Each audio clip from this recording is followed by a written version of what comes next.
Welcome to Better Day with Raytanya. Welcome back, guys. Listen, I'm excited about everything that's going on. Don't y'all know I say I'm excited every week? Like, so if you don't need anything else from me, know that you can come here for excitement. We're going to go ahead and jump in and start talking about how we're going to have that better financial day.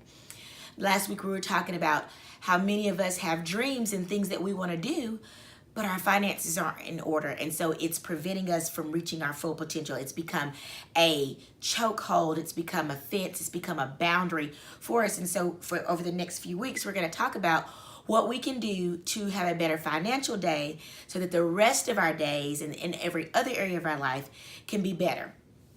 Last week, I was telling you guys that there's a couple of reasons why you would want to do that, and that's what we're going to discuss today. The 3 major reasons why you would want to have a better financial day.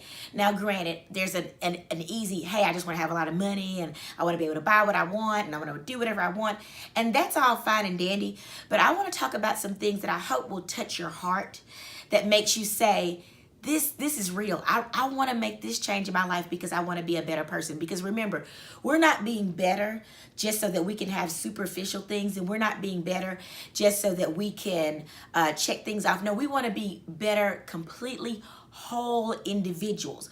So that's why these 3 things are the very important things I want to talk to you about. So number 1, why do you need a better financial day? So that you owe no man nothing but love. We weren't created to live a lifestyle of debt and paying other people things. I think if you heard my last video, I said many of us are living paycheck to paycheck. So that means you get paid and you owe somebody and you spend it out. You get paid, you owe somebody, you spend it out. It just becomes this vicious cycle. That's not what we're supposed to be able to do. Many of us have credit cards and car notes and mortgages and student loans and all that kind of stuff. And it's causing us to owe things to people, and we can't focus on the love that we need to owe people. We're focusing on the money. So the number 1 reason, or maybe I would say one of the top reasons that you want to have a better financial day is so that you owe no man nothing but love. Number 2, so that you can give a life of giving. So it's January 1, 2, 3, I think what's the day?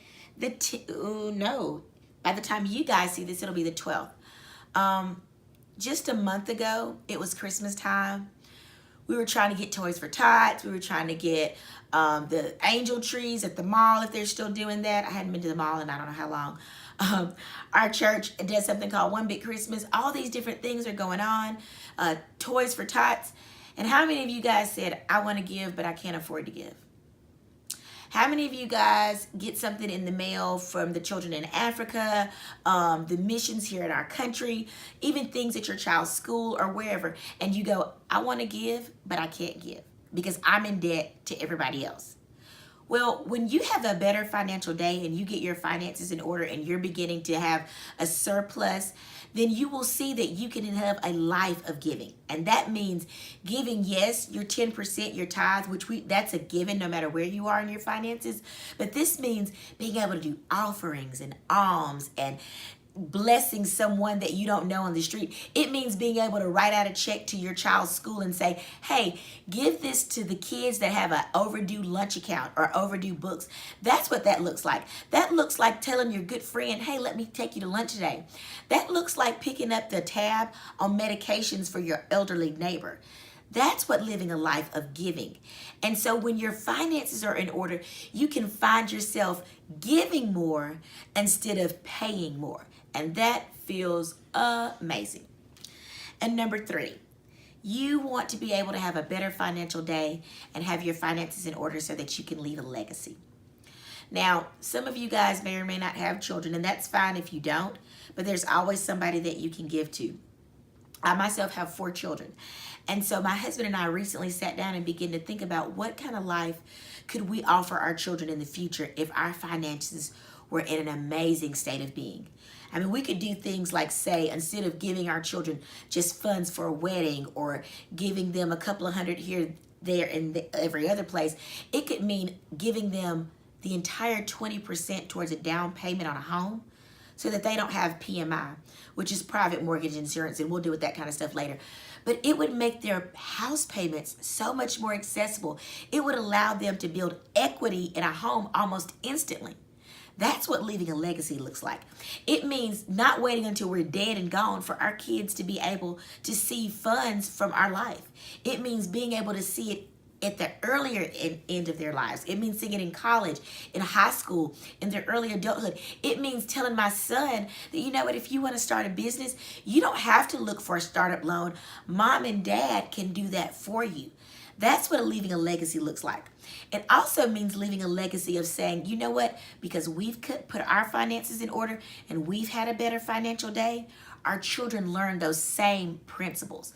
So like right now, our sons have jobs, and one of the things that I really didn't do when I was a young person was have a savings set aside, separate my money. There was money for giving to the church, our tithe, and for saving, and then for spending. We didn't set that up when we were in our 19, 20, and 30-year-olds. We just kind of spent our money and paid our bills. But our sons are learning something different.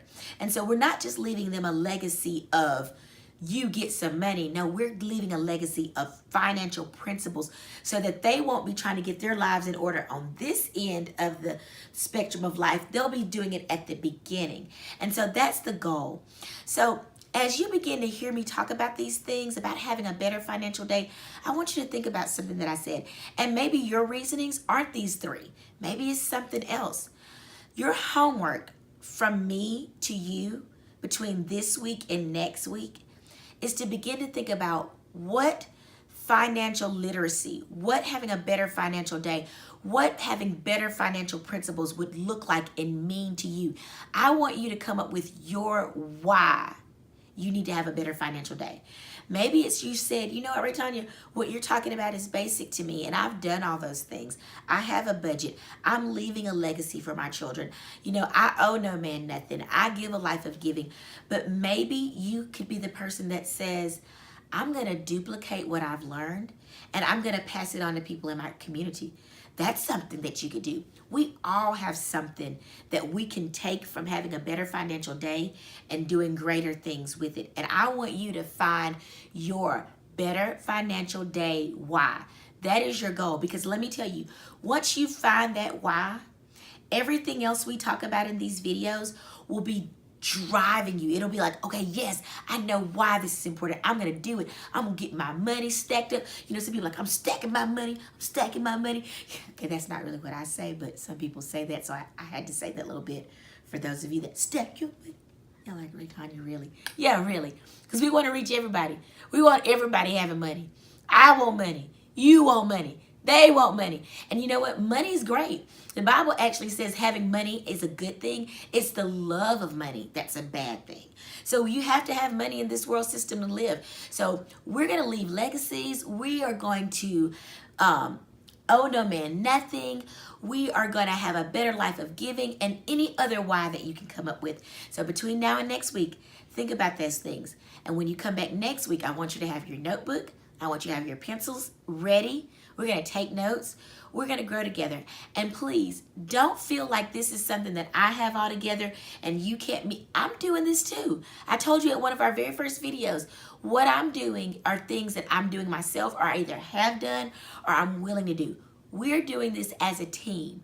We're doing this as a family. We're going to have a better financial day together.